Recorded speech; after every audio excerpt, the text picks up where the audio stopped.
We're live.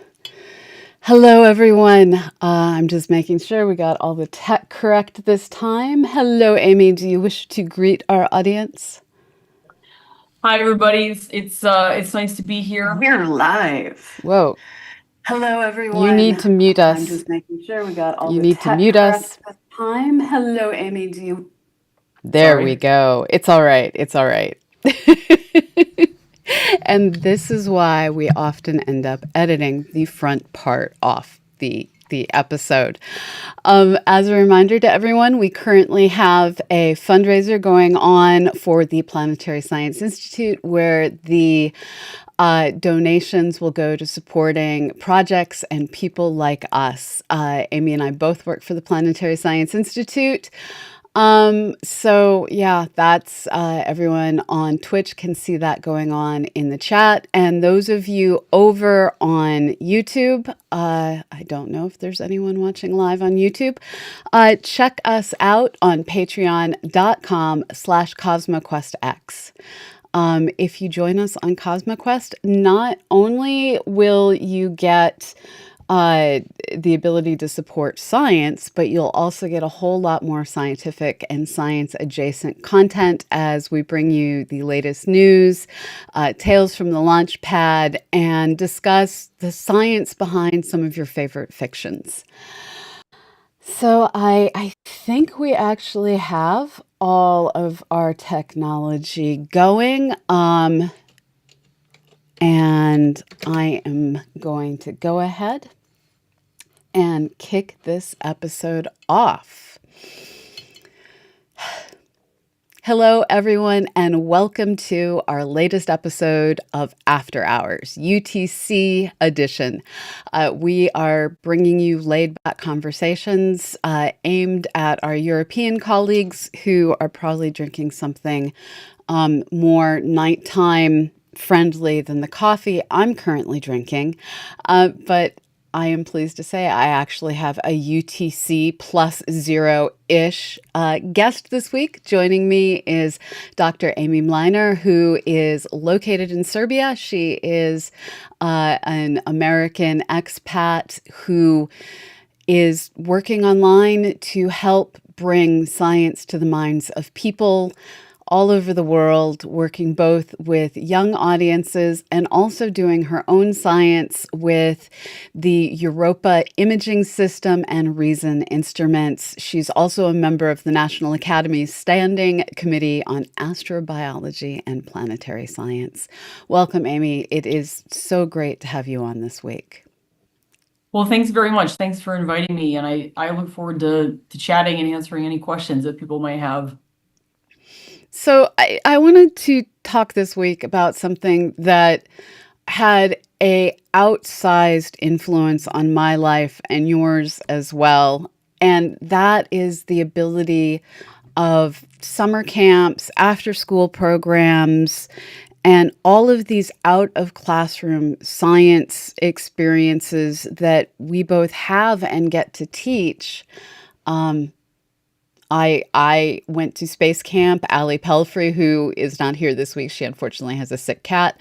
Allie went to space camp. You went to space camp. And then I really learned how to teach by teaching middle schoolers at MIT's Educational Studies program. And it made me realize so many things about myself and the importance of outreach. And I'd love to know, what is your background and what do we know about how this influences lives?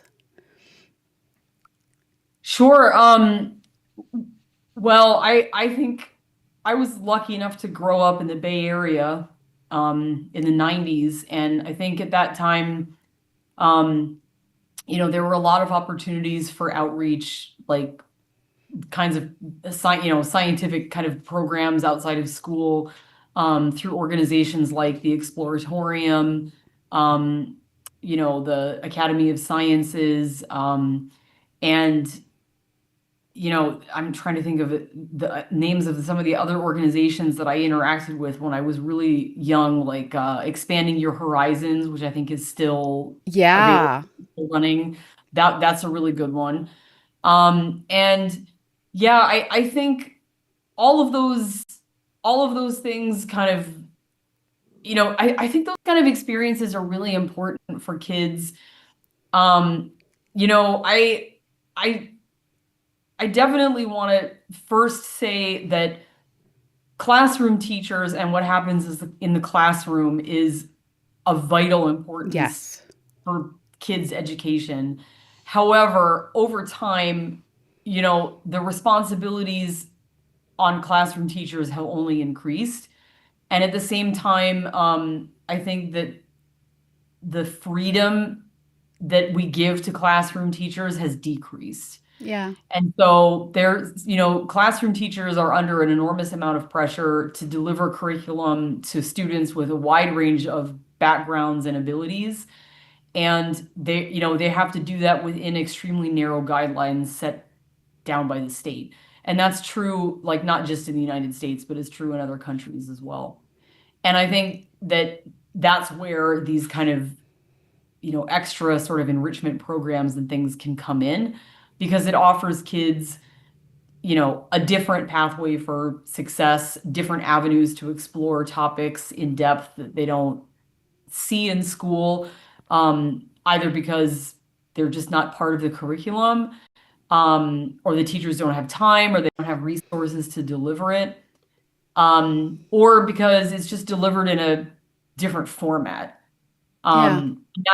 I think that the format, I think, is from my personal experiences and what I've known sort of from doing research on the effect of enrichment programs on students, the format actually seems to be really important. Now, when you say format, you don't mean margins and font sizes. What do you mean by educational format? I mean that experiences that are intense, immersive, they don't have to happen over a very long period of time. It can even be just 1 or 2 days long. But anything that really goes in depth in an intense way seems to have an effect on students that's outsized, relative to what they would get in a classroom. And so, that's like, it's funny that I should even remember expanding your horizons because I think I spent a total of like 8 hours interacting with that organization. And like, I'll never forget it. It was like yeah, I mean, what they do is really cool. So You know, expanding your horizons for those who don't know, and I had to laugh at that because I actually designed the graphic that expanding your horizons used in the late 1990s for their programs, and so that's just like one of the strangest connections. We keep finding yeah. strange connections, the two Yeah. of us. So expanding your horizons, it originated out of California. Cells got set up all across the United States. It was a program that invited girls, typically middle school or high schoolers, to spend 1 or 2 days, often on a university campus, where they were taking uh, classes, doing labs, experiencing professional women doing their thing. The chapter that we had was in Austin, was run by Tomorrow's Women in Science and Technology. And we would get women electricians to bring their truck. We got a rescue horse trainer, so someone who took in ASPCA horse rescues, to bring a couple of young, very well trained horses in and talk about all the science that goes into that. We had I don't know how we got this. She came with security guards. We got a woman who worked in gems to come in and talk about all the different gems and what carats are and how you get the different colors.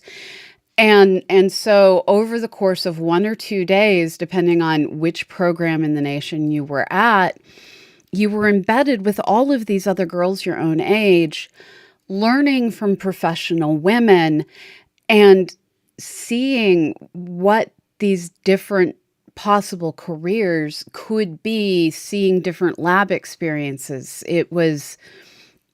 I worked mostly behind the scenes. I was like the person running all over the building, bringing stacks of papers and stuff to people.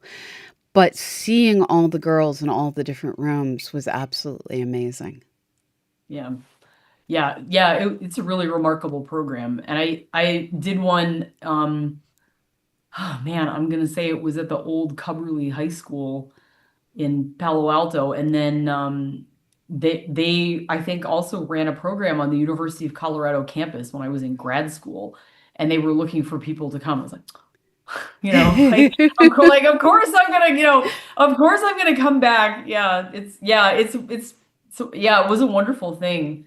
And yeah, I mean, all of those kinds of I think all of those kinds of short experiences when I was in sort of middle school age, I think that kind of got me into science in a way that maybe I otherwise would not have, thought about it. And I think that's what led me to, make the big ask of my parents for me to go to space camp, which was, you know, pivotal as it has been for many, many people in our line of work and in our generation for sure. So, It's absolutely wild because you get a group of us sitting around talking, and it's inevitable. People will start talking about a very narrow range of things. One of them is, did you go to astronomy camp, usually meaning the one in Arizona? Did you go to space camp, the one in Huntsville? yeah. Uh, or uh, some of the other pivotal things are, what movies did you watch? And then it always turns to, do you have an asteroid named after you? And I still don't. So I'm a small bit bitter about that one. I don't either. I don't either. I'm really bummed. Maybe someday. Yeah, you and I gotta work on that. Yeah, Exactly. that's rough. Yeah, it's funny. I was thinking before this conversation. First of all, I just have to say that I'm so excited to see my personal photos that I took with my little like 35 millimeter like film camera, and that I have like pasted into a scrapbook in my office, living on YouTube like in the preview of this thing. It's the coolest thing. Like I that's really special to me to see those. I mean, not so much the photo of myself, but to see those photos of like all of us walking to breakfast from the habitat there at the U.S. Space and Rocket Center. It's really sweet to see those online. Like that really, I was really pumped when I saw that. But it's funny. I think like after I got back from space camp, my mom said something funny. She was like, like you asked us if you could go to this thing, and we were just like, okay, like it's expensive, but okay, you can go. She's like, we didn't actually think it was going to be educational. She's like, we thought that you were just gonna like have fun. And then she's like, but you learned a lot. And she's like, you came back with like textbooks. Yes. You knew things. Like you learned Yes. everything about how to like run the space shuttle. It's like it was incredible. It's like how long you were there for like 5 days. It's like, what did you do? And I'm like, we sat in lectures. Like, and then we ran simulated missions. I'm like, Mom, what do you like? You thought we were just there eating Jello? Like, and of course we were eating Jello, It's true. but yeah, I mean, it was serious. It's like, if you do not, let me just say, if you do not find the switches, for the APU pre-start, there are Mhm. consequences, right? Yeah. I mean, I'll never forget that. And by the way, if there's anyone online who attended space camp who's listening to this, I would love to hear, and I bet Pamela would too. Yeah. When did you go? And what program did you go to? And obviously, of course, what team were you on? Because I was on Boeing, and I do have my t-shirt still. It's Oh, like wow. hermetic sealed in a plastic bag, and I don't let anyone touch it. But Yeah. so if there are any alumni on, please let us know. We would love to know. It was really an amazing experience, and there are other space camps in the world. I see Ian on in England. England does not have a space camp, but there was one in Arlanek in the Soviet Union that I know kids from the UK went to as part of the peacekeeping exchanges between the United Kingdom and the Soviet Union. Yeah. There were other There's one in experiences. Turkey. Yeah, so Yeah. there's been a bunch of experiences around the world, Yeah. and what was amazing is you did have a real flight simulator. It was simplified from the ones the astronauts used, but only because I think it was the older technology that got passed down.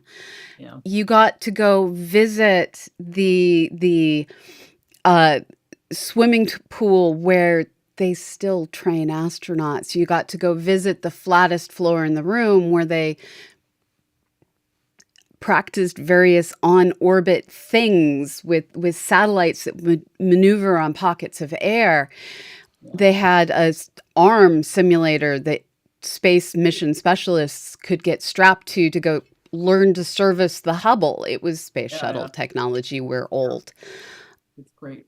And it stayed with us. I was on the Martin Marietta team in '88, and then returned to Space Academy level 1 and 2 because I sold lots of candy bars. I single-handedly raised the weight of everyone in my middle and high schools. I sold so many candy bars.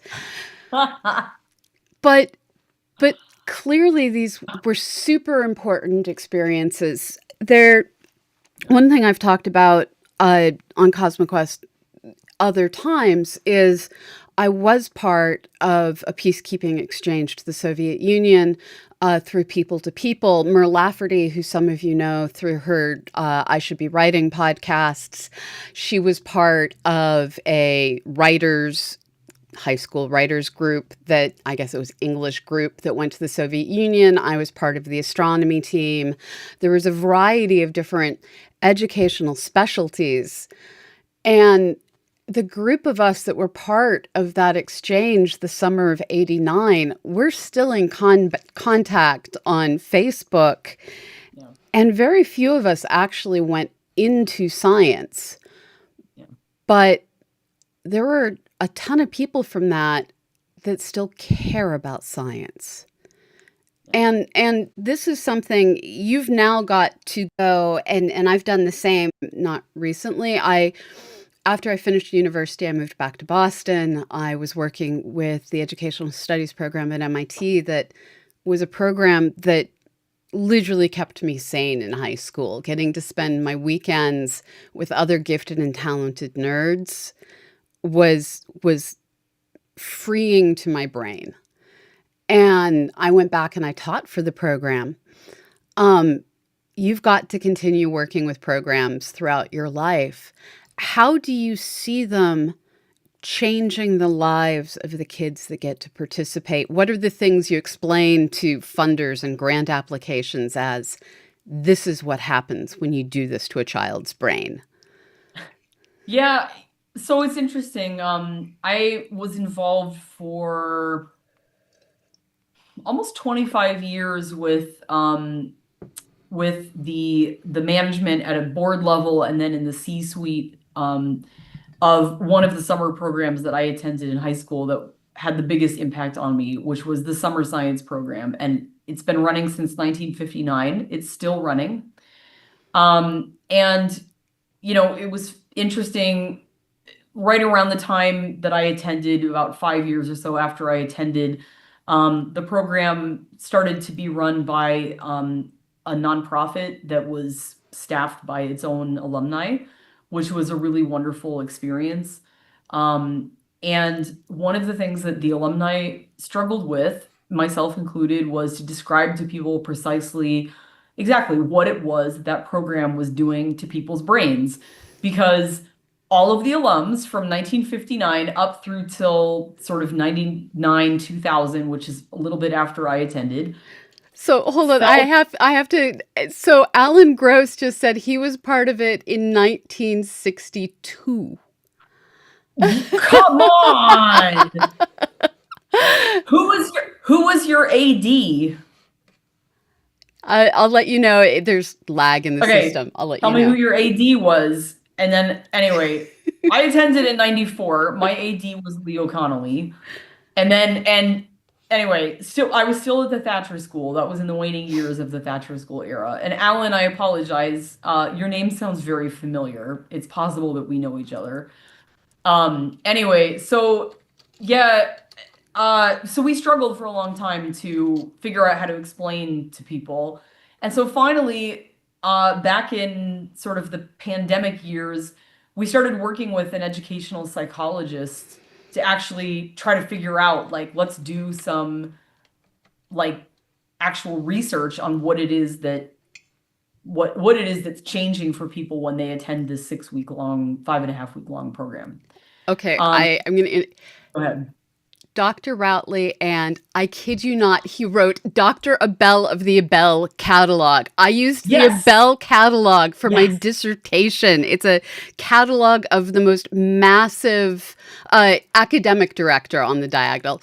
It's one of the most amazing catalogs of massive galaxy clusters, and yeah, that dang Alan, that okay. Alan, you were blessed, and I send you all the SSP love.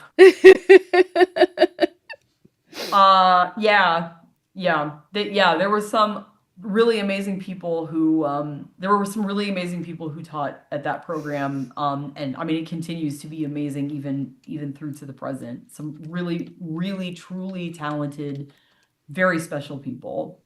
Um, and yeah, so we devised sort of a series of questionnaires that we would give out to the students like throughout their time on the campus.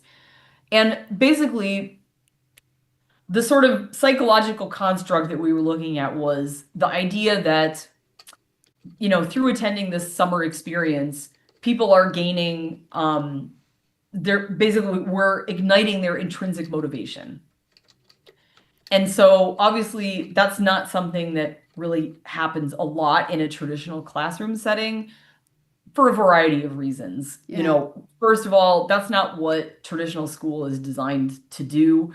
Secondly, teachers are not afforded the time, enough time to work face to face with students yeah, to really enable that to happen. And also, they don't have enough flexibility in the curriculum that they're offering to, find something that's interesting to every kid. yeah. So that's the kind of thing, exciting that kind of motivation is something that it is a place where these learning experiences outside of school can be really powerful. Hmm. SSP is only one such example, but Yeah. I'll tell you what our research showed, which was, I mean, this is really interesting, and Alan knows what I'm talking about.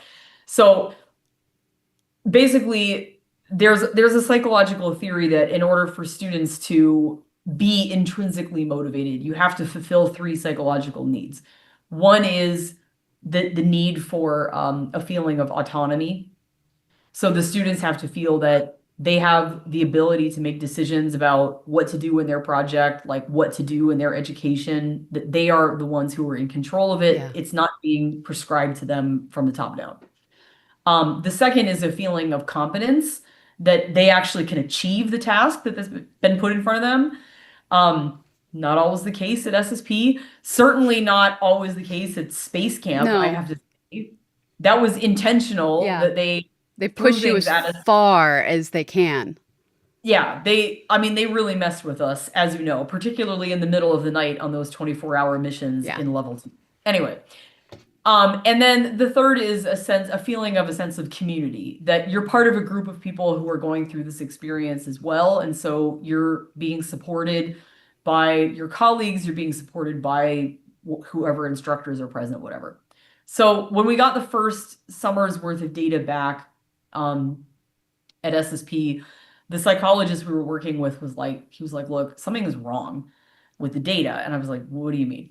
And he's like, well, if you look at the students' feelings of, the sense of community, he's like, it starts out like kind of okay. Yeah. He's like, and then it jumps up to the top of the scale and stays high, but it never, you know, gets higher. And I was like, yeah, because you saturated the scale in the first Yeah. 48 hours of the program. Anyway, Alan knows what I'm talking about because in the first 48 hours of SSP, like you move into your dorm, they throw your parents off the campus, and then they tell you this is in the old days when we still did things with glass plates and with like these like reference books with like ephemeris data and Yeah. all of this craziness. They would shove you in a room with all of these like books and say like, okay, well now pick out an asteroid to observe after having like one lecture on here's like right ascension and declination and hour angle. Like, so now that you know how to Hmm. calculate these three numbers, like now pick an asteroid that's Yeah. going to be in the sky in Southern California at night that's bright enough for you Yeah. to see. So this is like within 48 hours of showing up on campus. So, they don't give you the lecture about the first aid and the rattlesnakes and the, whatever. Instead, they just push you in this room with these books and you have to make this decision. And so right away, you're with a team of people, you've never met them before, you have to form this bond to try to do this task that is incredibly complicated and Yeah. technical and unlike anything that you've seen in a high school class. And as you know, also, Space Camp does a very similar thing, Yep. right? You're moving your stuff in, you're only there for 5 days, Hmm. and they are just immediately, they're shoving you out onto the training floor. You're sitting in a lecture being given by somebody from like NASA Marshall Yep. about spacesuit design or navigation or, something like that. And it's like for a 12-year-old, that's like pretty transformational, Yeah. And you right? designed space stations, or at least we did when I was there. We designed space stations and built, and I had a rather tragic rocket, I'll admit. Um, so you're doing all of these things so quickly. Every moment is full of emotion, except for like the holding your breath, waiting to get to be the person who has your turn on something. There's a few times that you do have to just sit for a moment. But other than that, it's just go, go, think, learn, get on a bus, go, learn. Yeah. I still remember the first time I saw uh, I just lost the word, where you cool something and it ends up floating over a magnet. Not a superconductor. Is that a superconductor? The I think word is so. gone. Yes. Yes, it's not a superconductor in the sense that my dad built superconductors for computers. It's literally a superconducting material. That was where my brain got confused. Yes. Sorry, language is hard on Friday afternoons. I was gonna say it's late, but I guess for you it's like it's not. Yeah, I remember all the science, totally forgot the noun. So, yeah, these are completely transformational experiences. So, your research showed that you immediately saturated on community. You know that you were working to saturate on their ability to actually accomplish the tasks. You're putting the bar as high as it could go and have them still get over it. Did you do research to show how well that went? Yeah, so typically what happens is the first week that they're there, um, they're pretty confident, and then that confidence like goes away, and then it rises back up. And That's so they because the first 2 or 3 days at that first data point, they still think that they know everything. mm-hmm. The students at the summer science program are very bright. Yeah. um, you know, the vast majority of them will go on to MIT or an MIT-like place. And so, I mean, I was not that way when I went there as a student. Like, I didn't think that I was smart in any way. I was a year younger than all the rest of the kids. I had no idea what was going on. So I started out at like 0 on the confidence scale. But lots of them, yeah, they come pretty confident, and then they realize very quickly that this is a lot more complicated than they thought it was going to be, and that homework, questions don't always have the answer that you think it will, Right. or the answers are, you know, computationally they're really tricky. So yeah, it kind of goes down, then goes back up. And what's interesting is that SSP now runs programs not just in like in astronomy, but they also run in biochemistry and synthetic chemistry, other topics. And in the astrophysics one, it is persistently the case that essentially the kids get their confidence smashed like in the second or third week and it comes back up. And in the chemistry ones, like not so much. It's a different trajectory. It's very interesting. It's very interesting. I think it just has to do with the work. But yeah, but Yeah. um by the end, they get the confidence back. Definitely, yeah. That's super important. So we have the community, we have the uh, confidence and ability to complete it, and I've forgotten what was the third criteria. Yeah, the sense of autonomy, Yes. which which I think is actually I think that that's one of the places where a lot of enrichment programs falter. So, you know, it like I don't know. Okay. So some friends of mine who made a lot of money very early in the tech boom, like I mean, very early. Yeah. They were really interested in starting their own educational program, and they went around and did market research with a whole bunch of groups, looking at, for example, like what some of the elite prep schools were doing on the East Coast in the summer and things like that.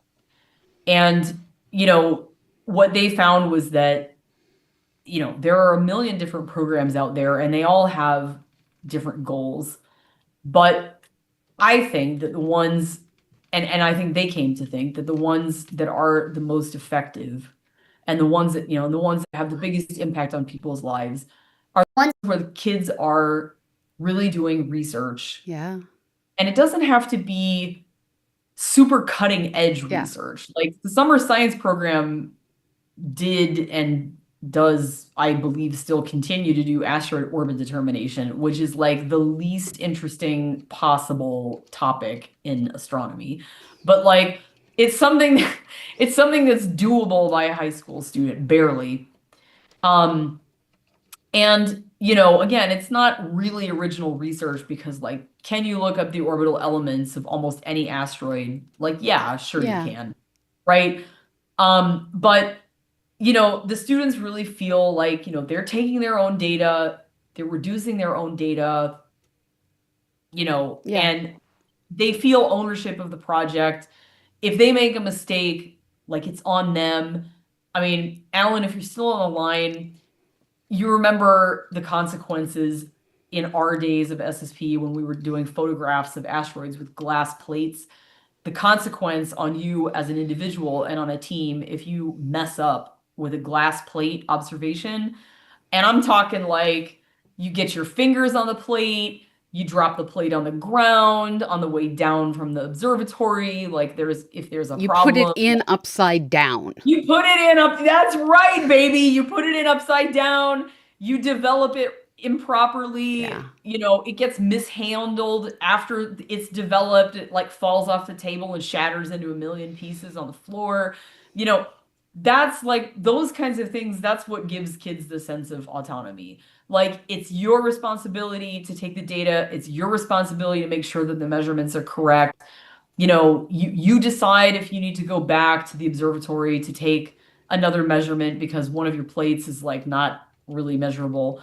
Sadly, in the era of digital photography, a lot of those kind of pressures on the students at SSP are not there, although they do have other pressures on them. And there are other summer programs that also offer the same kind of sense of autonomy. Like Yeah. RSI at MIT is another long-running program, where students are going into professors' labs at MIT and doing research. And that's all that RSI is equally as effective as SSP, if not more so. But a program where a kid goes to university campus and is essentially spoon-fed curriculum, those are less effective. Yeah. Yeah. Those are less effective. And, they're easier to deliver and they're bigger money makers. So that's why people like them. But in terms of, if you're talking about transformation, those are less effective. And I would say that if you're a parent listening to this, 5 or 7 days at space camp is worth more than sending your kid to the Harvard summer school. Yeah. And you may think, like, well, okay, but my kid's going to walk away with a Harvard transcript. True, true. But like the psychological effect of spending 5 to 7 days at space camp is going to be far greater than what they're going to experience at a summer school, at an elite summer school. It's true. Yeah, yeah. If you're looking for true transformation and true empowerment for your kid. Yeah. And it's weird how many different ways there are to get kids involved in research nowadays or in doing experiential research. Because sometimes what you're doing is just contributing to ongoing work, Mm. and that knowing you are part of the greater research legacy isn't as powerful, but it is still better than doing a canned project where you're trying to figure out why you didn't get exactly the required answer for the problem. Yeah. Brains are weird, and so many things go into influencing, especially middle school and high school kids, because let's face it, that age group is judgy. The weirdest piece of research that we ever had come out was we were working with a psychologist, and one of the things she wanted to do was have a bunch of people who we did two different sessions in Austin that were roughly a month apart, because of when there were big, like, district-wide events that we wanted to avoid, and it also let us reach more kids that way. So we did these two different weekends. We often had the exact same presenters both weekends because you can get them for one, you can get them for both. Not all people could do both, but we tried. And she recruited a bunch of instructors, mostly grad students who are game for anything you throw at them. And for one of the two sessions, and it was flipped half and half, good control samples. One of the questions was judge the professionalism, judge, and then there's a question, judge the knowledgeability, all these different, how much do you see this person as a professional in their field? Mm. And some of them she had go from like ponytail, no makeup, t-shirt, jeans, the grad student researcher in their lab look. Mm. Some of them she had look kind of the way I do today, business, semi-casual, a little bit of makeup on, no Yeah. big deal. And then some of them she had do full makeup, full hair, suit, heels, the fancy pants, Devil Wears Prada look. And it turns out that your middle school and high school kids kind of see the person who's overdressed as a floozy, uh, see the person who's dressed like I am today as the most professional and knowledgeable. And it was kind of half and half whether or not they saw the ponytail, no makeup, t-shirt and jeans as not knowledgeable or knowledgeable. Yeah. And the psychiatry that goes into figuring out how to get into the brains of young students is wild, absolutely wild. Yeah. Listen, you're preaching to the choir, okay? Because I am teaching this year in a private school Yeah. here where I live in Serbia to fifth, seventh, and eighth graders, and I spend probably 30 to 40 minutes every morning that I have to go over to school, standing in front of my closet, trying to figure out what I'm going to wear to precisely walk that line. And it's like, yeah, it is a big deal. It does really matter. And kids have really funny ways of picking up on, social cues, picking up on your appearance, picking up on the way that you talk and everything that definitely affects, it definitely affects like how they interpret what they're being told. Yeah. It's very, very interesting. Yeah, I definitely hear what you're saying on that. It's very difficult, that age range, I would say for middle school and high school, those are really pivotal years for kids.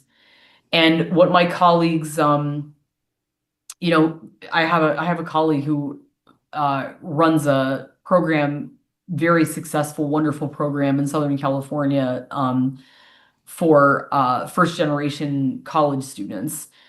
And she told me, she was like, look, the research basically shows that like kids are really, really interested in science just innately from, kindergarten up through like sixth or seventh grade.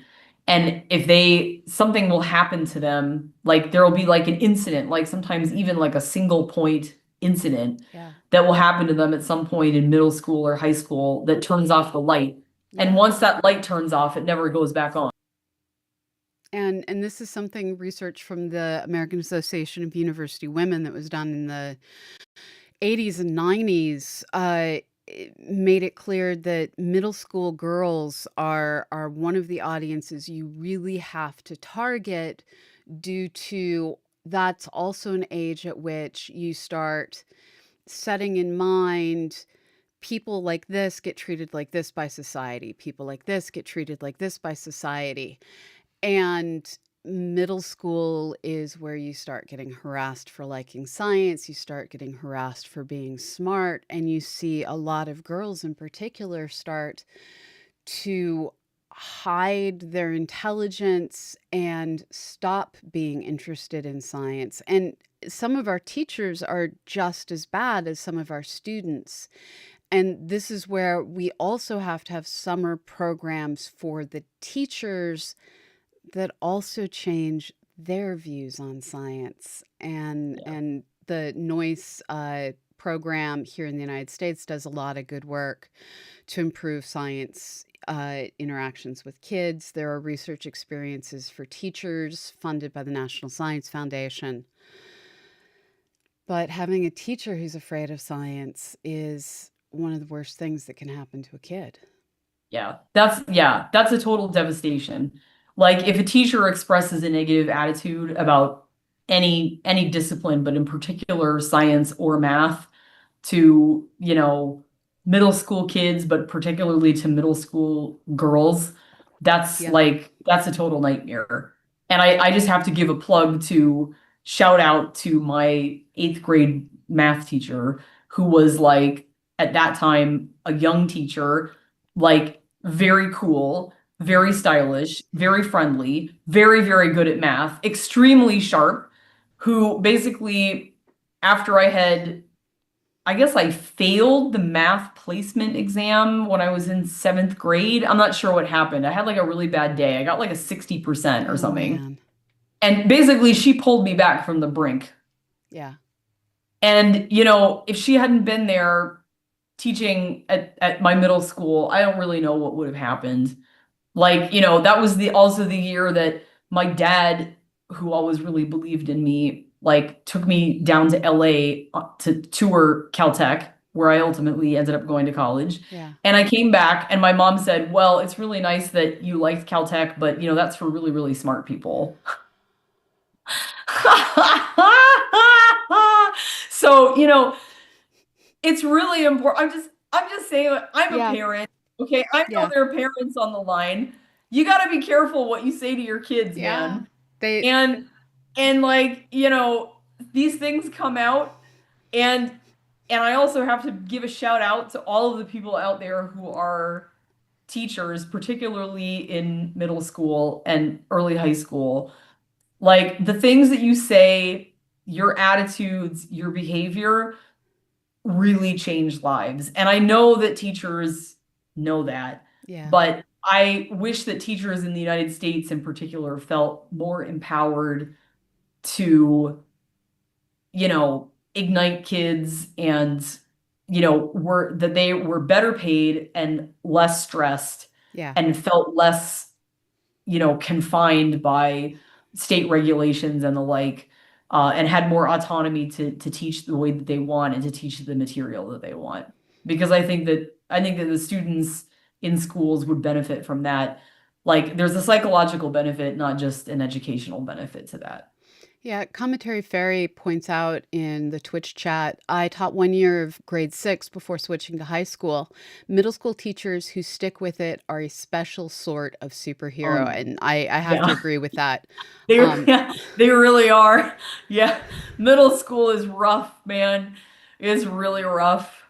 Yeah. and Yeah. and it's important to recognize the contradiction between the factors that are most effective at teaching our children and the factors limiting what our teachers are able to do. A student can't feel autonomy over their learning when a teacher feels no autonomy at all. Yeah. Yeah. And the resourcing in so many schools is unable to provide. Our teachers are very poorly paid in the United States. There are many places where they do qualify for various forms of aid. Um, and they're still putting their personal money into providing things for their classroom. Yeah. Some of my strongest memories are of rocking launching rockets for a weekend astronomy camp I was part of in early high school, late middle school, that a local teacher just literally drove all the way around the 495 loop outside of Boston, stopping at different community centers and schools to set up these camps. And I learned you should never launch something that does not have an exoskeleton. Earthworms were not meant to go up in the cargo area of a Ah, model rocket. ah, That will live with me rent free for the rest of my life. oh dear. And and these kinds of experiences just it costs money to get all those rocket kits. Yeah. And a community center can tap into money from the town, can charge kids that come from affluent families and make these things possible.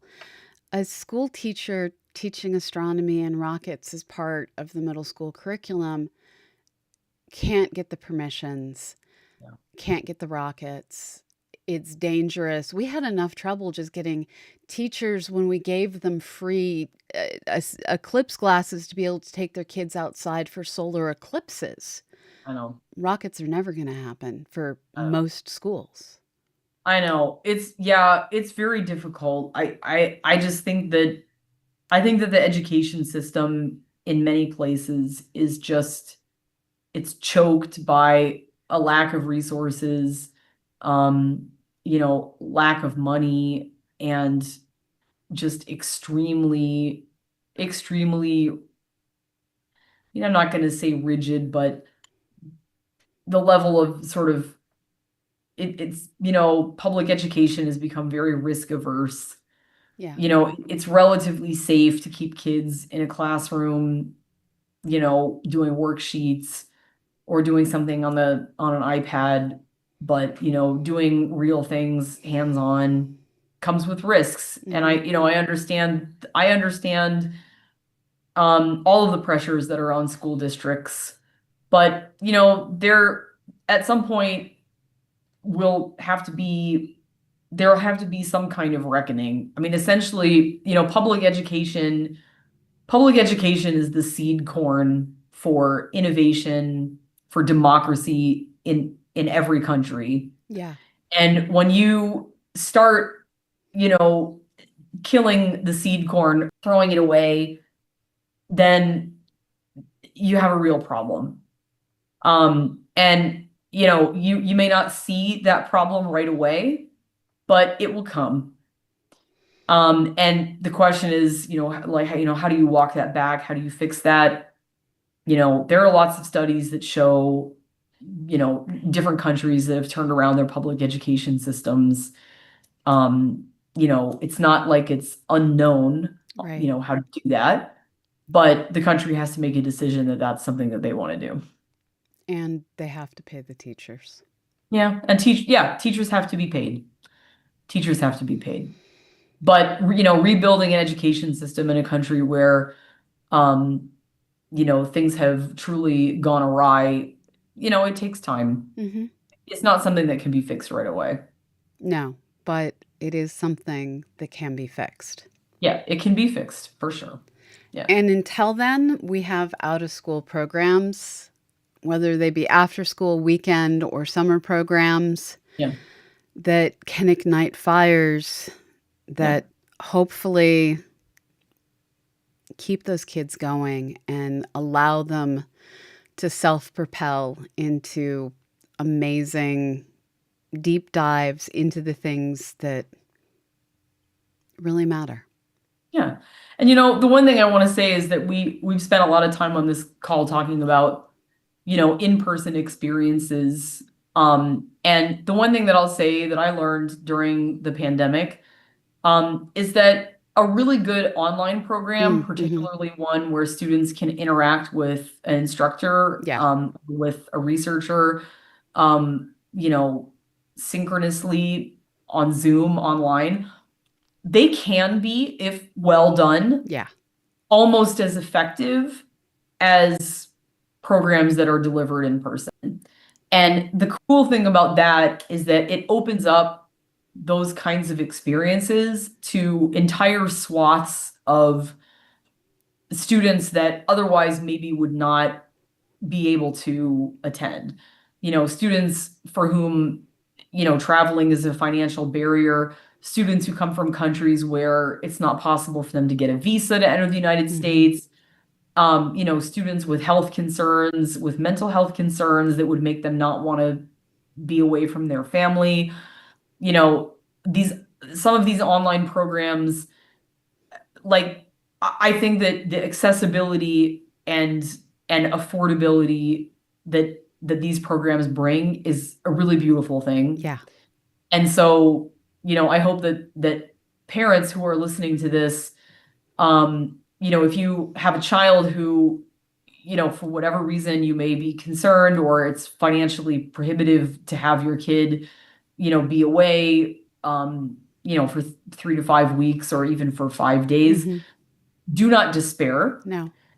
because there are plenty of things that can be done online or, even pen and paper, like the kinds of things that my company, that my husband and I started are doing. Um, we're doing things that are they're essentially workbooks, like enrichment workbooks for kids for math. Um, and there are other organizations like, another one of my favorites, Math Kangaroo. That's like a very low cost point thing that can be done at any school anywhere in the world that has incredible transformational results. So, don't think that you have to spend thousands or tens of thousands of dollars to send your kid or, send them to another country or something for them to get a good experience. There's Yeah. lots of things that can be done online. So, Yeah, and never be afraid to reach out to local researchers. Some of us absolutely do not have time. I'm sorry. There's one kid that if I can get the volunteer paperwork filled out, I have already agreed they're welcome to come play. But there are so many other people, and so many of us have time for one kid. yeah. And reaching out, I when I was in high school, uh, wrote a letter asking if I could have a tour of Haystack Observatory, and instead I got asked if I'd want an internship at Haystack Observatory. You never know what's going to happen. Ask. Just ask. Okay, see, this is really creepy, Pamela, because because after I got back from a space camp, I I wrote a letter to Jill Tarter at the SETI Institute, who hired me as her intern, which is the only reason that I stayed in science. So anyway, Yeah. thank you to Jill. These But are the yes, things. there are plenty of scientists who are, who are willing to work with students in one capacity or another. And Hmm. yes, it is true. Um, you know, asking seems very scary, but if you can build up the confidence to ask, you never know what might happen. Yeah. All right. So we are running out of time.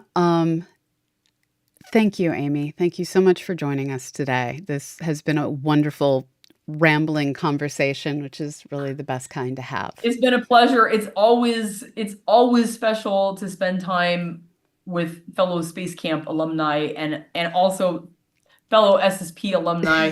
We're everywhere. We're hiding everywhere.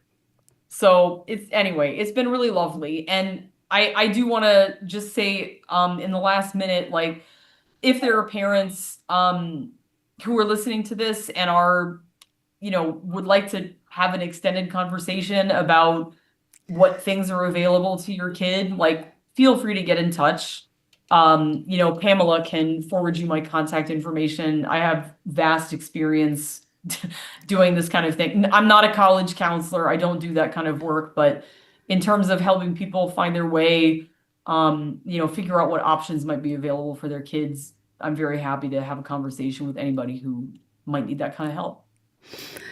So we do not have a hour two this week. Next week, Ali and I will be back with a Uh, we're going to look at the science behind the fiction of the movie Moonfall and probably laugh very hard. And we invite you to join us.